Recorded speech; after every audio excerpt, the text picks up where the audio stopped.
In this section, we want to talk a little bit about something that's really an issue that happens with us as Christians, because there's a time in our life, most of us, I mean for us it was really young, where we invited Jesus into our hearts, and you kind of expect that from that point on, Jesus is in my heart should be healed, everything should be wonderful, and then one day life happens. I mean you get in a situation and something happens, and you get one of those wounds in your heart, you get something that happens in your heart, and then you have to deal with it. So what we do is we think, well, this is what we do. We go and we pray, right?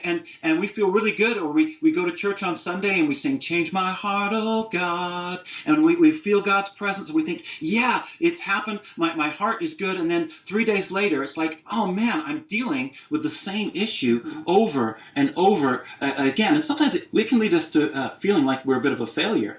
And I think it's sometimes why a lot of people even come to Christianity and they become disillusioned with Christianity, because it's like I tried it, I prayed it, and it didn't work. And so we have to realize there's something beyond prayer. Prayer's great, and I think we need to pray, and anyone who knows me will know that. Yeah, I definitely think prayer is really, really important. It's the cornerstone of our Christianity, actually. But I was thinking of in the Bible, in the New Testament, when the blind man came up to Jesus and wanted to be healed, and Jesus spit in the mud and put the mud in his eyes, and then he said, "Now wash in the pool of Siloam."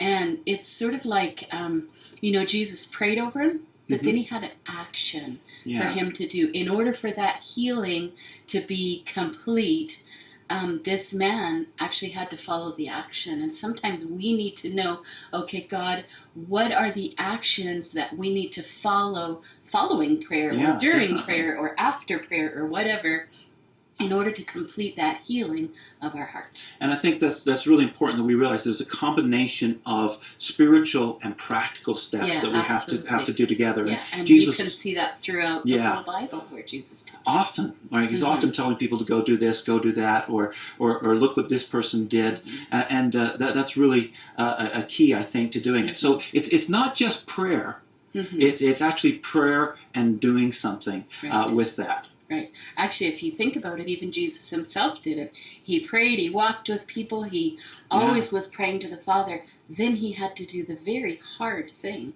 of dying on the cross for our sins. So he's our supreme example. Yeah.